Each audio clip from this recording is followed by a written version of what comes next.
moon? Does it mean a full moon, or does it mean a plump moon, or does it mean a covered moon? Because we have kese, we have kesa, and then we have kasa. Three identical roots spelled exactly the same way that mean three different things. Kese means full moon. Kesa means a plump or a dressed moon. And then kasa means a concealed moon, something that we can't see. So it's a very important thing that we're going to consider here in a minute. Now, we have to first get to the new moon of the first month after Aviv has been confirmed. And we have to understand the difference, however, between the new moon and the day of the new moon, or the new moon day. It's a very important thing, and it'll solve the quandary that you presented in the 2 days that we're trying to figure out exactly what to do with those 2 days. So we have to understand the difference between the new moon and the day of the new moon, or the new moon day. The new moon is a sign that we are to prepare to count. The new moon day is when we are to begin the count. The new moon is the concealed moon. That it's up here in the sky, and here's the sun, here's the moon, here's the earth.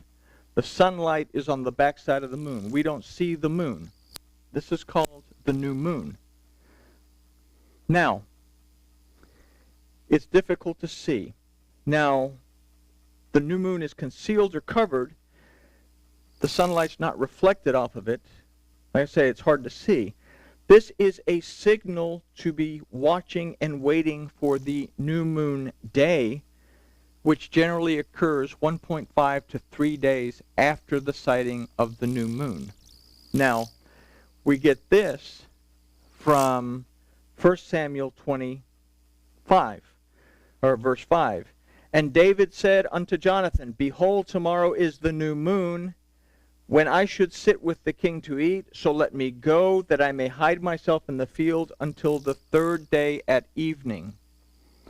Okay, this is an important thing. Historically, the importance of this is that the king would assemble his court to dine with them on the 1st day of the new moon of the month, when the first crescent sliver would occur. Okay? He's not going to meet with him on the new moon when it's concealed. He's going to wait 3 days. He's hiding out for 3 days. Then he can meet when the king and his court assemble on the new moon day, when you first see the crescent sliver of the moon. This is when you begin the count. So this accounts for that little 2-day discrepancy. It can be between 1.5 and 3 days, actually, that this occurs. So this changes things a little bit. Now, it is at this time that the count on the first month after the Aviv has been confirmed that begins in order to take us to Passover, which is to begin on the 14th day of the first month. We pick the lamb on the 10th day, kind of get all friendly with the lamb, and then everybody cries because the lamb is butchered. We're giving something that we love, that we've grown to love it. We're giving the family pet. Just like Yahuwah was willing to give Yahshua something that he loved, but he was willing to sacrifice it so that we would have the Passover redemption because of it. So let's consider a verse from Tehillim 81:4 in the Hebrew, or Psalms 81:3 in our English-based Bibles. The numbering in the Hebrew Tanakh and the numbering in our English-based Bibles is a little bit different. It says, Blow the shofar at the new moon, at the full moon for our feast day. We say, wow, okay, so this is a 1 day. We got to blow the shofar at the new moon, at the full moon for our feast day. So the new moon has to be the full moon, because this is the way we read it. A lot of people, we have to have Passover on the full moon because this is what it says. Okay? First, these are two events, not one. The shofar is blown to announce the count. The confusion that we face here is in the translation of the full moon. The word used for this is ba-chesah, that although from its final form keseh means full moon, here the word kisa is used that means a fat or a plump moon. This also means dressed or covered, as when the moon is dressed or once again covered with light, which is when it is full or about full, fat or plump. It's here that the commencement of the feast day, which is mistranslated, that the shofar is to be blown. The word in question is hagainu, that from its root hag can mean feast or festival, but specifically it means pilgrimage feast. The word leyom means in the day of, and if we add this, your pilgrimage feast, then in the day of your pilgrimage feast, we can now narrow it down to 3 specific times: Passover, Shavuot, and Sukkot. So with this in mind, we wait until Aviv occurs. And this is confirmed in Egypt or the south of Israel. We have social media. We can look up on social media and Google it and say, well, when is the sliver being seen in Israel? And then we know, okay, now we've got it. Now let's count. So, with this in mind, we wait until Aviv occurs, social media. Then we have seen that we blow the shofar when we see the sliver of the moon, and then, or we blow the shofar when we see the new moon. Then we watch for the commencement of the new moon day, or the crescent sliver of the moon. At this, we begin our count of 14 days, because the 10th day we don't really keep a lamb, but I'm going to put 10 up here, and I'm going to put the letter Yod up here, because something to keep in mind here in a second. So we can count our 14 days, which will put us at a moon dressed in light and plump. It's either full or about full. Okay? It is at this time that the shofar is to blast, whether it is to announce Passover, Shavuot, or Sukkot. The shofar was a blast to assemble the people into the presence of Yahweh. And it was in his voice that we are able to hear, or his voice that we are able to hear in the blast of the shofar. Very important thing, that when the Shekinah descended, remember we talked about the lightning announcing we're here. The blast of the shofar that we're commanded, Yom Teruah, to listen to his voice in the blast of the shofar. Very important thing here. How can we hear this? How can we hear the lightning speaking? How can we hear Elohim's voice in the blast of the shofar? Our perception is going to have to be elevated quite a bit in order to be able to hear this. We can't hear a lot of frequencies. So, the shofar was to blast to assemble the people into the presence of Yahweh, and it was his voice that we are to hear in the blast of the shofar. Why is this of critical importance, other than serving and worshiping Yahweh Elohim correctly? Why is it so important, other than to keep his feast days where they belong? Yahshua said that we must worship the Father in spirit and in truth. And for the longest time, I'm thinking of spirit is, I've got to get so spiritual, and I've got to, I'm thinking, what does that mean? What does that mean? To worship in spirit and in truth. And keeping to true worship takes us into the spiritual realm of Yahweh. Now, earlier we talked about a bunch of metaphysical, scientific mumbo-jumbo. So now we'll bring that mumbo-jumbo into play. When the earth, the moon, and the sun are in alignment, the alignment that we've just discussed, like this, it's called the conjunction. It emits a lower frequency. And what this does is it increases perception Now think about this. It increases perception. It also affects the health of the cells and can actually cause regeneration of cell growth. How did the children of Israel leave Egypt? If we read in Torah, it says they were all healthy. There wasn't one sick among them. So it's a very important thing to be able to understand the purpose of the new moon. It says, my perception is going to increase because the frequencies coming off are going to affect our brain waves and are going to open our minds to be able to understand things that we wouldn't be able to understand normally.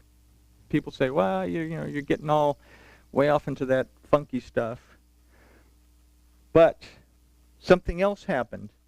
We talked earlier that Pharaoh couldn't make up his mind. Either he was doing this or he was doing that. He was doing this, he was doing that. And then finally he says, I'm going to let you go. And then he changes his mind and sends the army out after him. So human brain patterns, we become more perceptive and intuitive.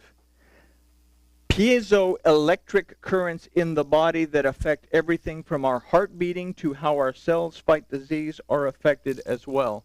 This is scientifically proven thing. We have frequencies coming from the heavens. Now we talked about earlier, we read a couple of verses about the heavens praising Elohim. They sing in praise, and the earth sings in praise.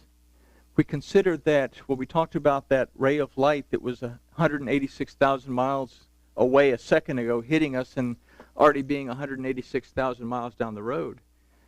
We are struck by ultra low frequencies, extremely low frequencies, high frequencies, gamma waves. We're struck by microwaves. All these things affect our body. Our body is electrical. Our heart has to have some kind of electrical impulse even to beat. If all of these things were to stop, well, we drop dead. Okay? So the heavens proclaim how great Elohim is.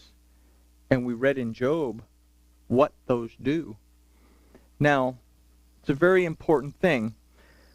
We're talking about, for us it means that during Pesach, Shavuot, and Sukkot, we are bioelectrically connected to Yahweh Elohim and are able to hear his voice clearly. It is also a time that physical healing can take place. We are truly worshiping in spirit because we've taken the time to worship in truth. We've taken the time to say, okay, there's the new moon. I'm going to go outside, or I'm going to get on Google. Oh, okay, they've just declared that the new moon day has occurred. They've seen the crescent sliver. Now I can start counting. Why is this important? Well, we say that a conjunction like this occurs. If we say that the moon moves, okay, and say now it's over here, and it's not over there. It's 14 days have passed. Okay, now we have a moon that is bathed by light. It's clothed, it's fat, whether it's a full moon or about full. What this is called, this isosceles triangle, well, not really, more like a right angle triangle, but if we made the sun 93 million miles away, it would be an isosceles triangle. This pattern, this triangle, is called the Yod effect. Now, let's read a couple of interesting scriptures. The first one is, Moses and Aaron are showing off, and they decide to bring out the kanim, the little bug that attaches itself and bites, the little gnats. And the magicians say to Pharaoh, we can't do this because it is the finger of Elohim. Now keep in mind that we haven't quite gotten to this stage yet. But Shavuot, we would be at this stage. So check this out. This is at the very end of Shemot 31 when Yahuwah stops talking with Moses. The tablets are done, the first set. And when he had ended speaking with him on Mount Sinai, he gave Moshe 2 tablets of the witness, tablets of stone, written with the finger of Elohim. Now we call this the Yod effect. This is also called the finger of Elohim, which is an interesting thing, because at Passover, they left. What this particular conjunction does in some people is it causes them to be wishy-washy. Say, well, I'm going to do it. No, I'm not going to do it. I'm going to do it. I'm not going to do it. For some people, it makes them extremely perceptive to be able to hear things and understand things that normally they wouldn't be able to hear or understand. So 2 things happened. One, Pharaoh sends out the army to retrieve the children of Israel. They all drowned in 3 inches of water. Something else that happens, 50 days later, we're back in this exact stage, because once we have figured out exactly when Passover is, the Omar, the sheave offering is waved the second day after Passover. We begin the count of the Omar towards the first fruits. 50 days later, Shavuot is exactly like this. The Shekinah falls. They hear the lightning. They hear the shofar. They hear the voice that says, Anochi Yahuwah Elohecha. I am Yahuwah your Elohim, who brought you out of Egypt. How you doing? Pleased to meet you. By the way, don't have any other Elohim before me. And while you're at it, keep my name. Don't just discard it and make it into nothing. Keep Shabbat. Honor your parents. Don't murder, don't steal, don't covet, don't lie, etc. Very simple thing. They were perceptive enough that they should have been able to catch that. But like we say, though, this affects people in certain ways that they say, I'm going to do it, I'm not going to do it. They say, everything that Yahuwah Elohim says, that we will do. And after they hear this, they're distracted by the lightning and the thunder and everything else. And they say to Moses, we can't listen to this or we're going to die. So why don't you listen for us and you tell us what he says. And you go ahead and go up the mountain. Because we didn't pay attention to the first part, we're going to have a party with a golden calf. So very important bioelectrical effect that takes place because our planets, our moon, the sun, Mercury is going around here somewhere that's aligned in a certain way that causes the body, which is a bioelectrical receptor, to be able to listen to the one that created everything, because the heavens are singing praises to Elohim. The planets, the moon, the earth, the stars, all make noise. They say there's about 40 octaves to be found. Some octaves we can't hear. Dogs can hear. Like I said, I was talking to my engineering friend, and he said that these long wave deals affect us in such a way that it'll even make our bowels quake. So when we're wondering, why am I feeling like a wet rag? Why is this happening? Why is this happening? It has to do with the way we're receiving. And this is why Elohim gave us clean things to eat, unclean things to eat, why he told us to take care of ourselves in such a way, is to keep this receptor thing that he created to be able to communicate with him healthy, so that it doesn't fall into all this mess. So, where were we?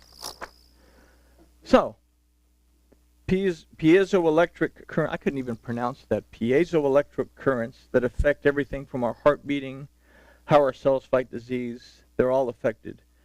We consider the children of Israel were alert and in perfect health when they left Egypt. For us, it means that during Pesach, Shavuot, and Sukkot, we are bioelectrically connected to Yahuwah Elohim and are able to hear his voice clearly. It is also a time that physical healing can take place. We are truly worshiping in spirit because we have taken the time to worship in truth and according to his calendar and his instruction. So when we started, we considered the fourth day, the doorway to Yahuwah Elohim. Let's consider where most of humankind is today according to the words of the door that is Yahshua, the word of Yahuwah, at Matthew 16:1 through 3. The Pharisees also with the Sadducees came and tempting desired him that he would show them a sign from heaven. And he answered and said to them, when it is evening, you say it will be fair weather, for the sky is red. And in the morning it will be foul weather today, for the sky is red and lowering. O you hypocrites, you can discern the face of the sky, but you cannot discern the signs of the times. We look at the sky now and say, oh, okay, well, it's, striped with lots of clouds, it's dark, it's going to rain.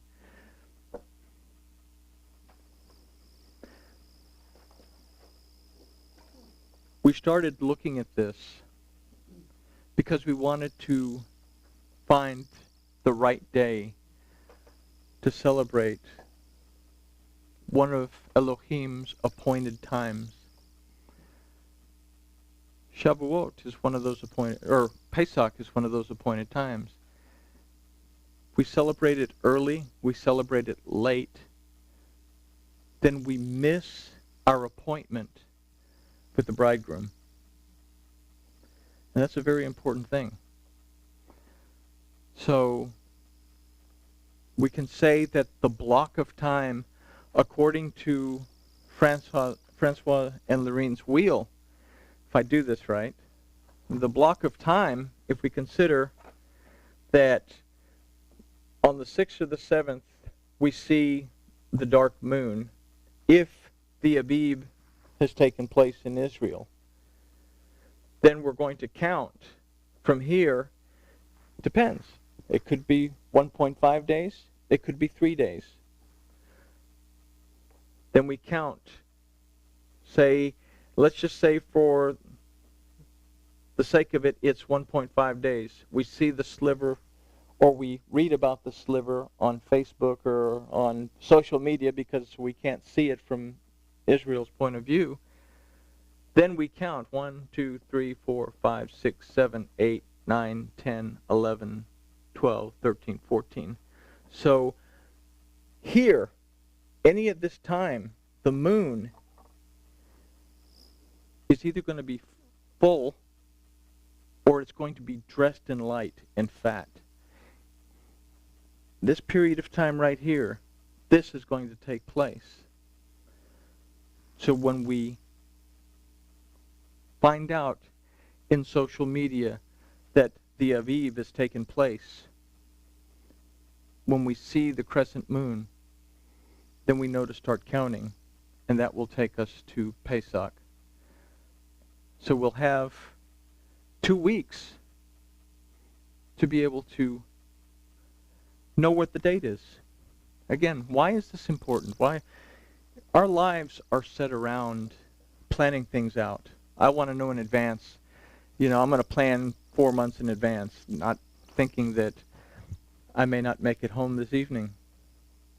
Elohim wants us to have an intimate relationship with him and spend it moment by moment, day by day, and planning in such a way that we plan around his schedule and not ours. Hopefully this cleared up our questions, I hope. And hopefully over a period of time, as nothing happens overnight, we'll start to change our perspective, that we start to look at things from Elohim's calendar instead of our own. Yeah, I'm still going on vacation in March. But Pesach, Shavuot, Sukkot is going to happen when the moon is dressed, after I've seen the crescent. Any questions? And the crescent is new around now? No, well, the crescent, we're going to see the dark moon. We'll see the dark moon. When we see the dark moon, that's the new moon. And then Generally by the lunar calendar prediction. Yeah. Well, we can approximate it. NASA says that on the 7th is when we'll, or the 6th or the 7th. Some calendars say the 6th, some say the 7th. That it will see the new moon, that it'll be dark. It also projects when the sliver, the crescent sliver, will be there. So, I mean, we could actually project it if we go by NASA, but NASA is 90-something% accurate. So we can project when it'll be. But it's something to be able to go out and actually look and say, Elohim said to do this. Now, we don't have to have two witnesses because we don't have a priesthood. What happened? What happened? Why did they stop doing this? The temple was destroyed. There was no more priesthood. The rabbis came up with what's called the Hillel 2 calendar, which is an algorithm. They came up with a really, really complex algorithm shortly after 70, the Common Era. And this algorithm that we based our rabbinical calendar on is very accurate. But it has been known to be off by anywhere from 3 to 4 days to a month. So why not just take the time and say, okay. Social media says that the Aviv has started, and there's the crescent moon. Let's just go forward. So anyway, I think that we're pretty close to saying that grooviness has been achieved. If nobody has any more questions, answers. So, okie dokie. And I'll just do my song and dance until Chester gets here. Okay.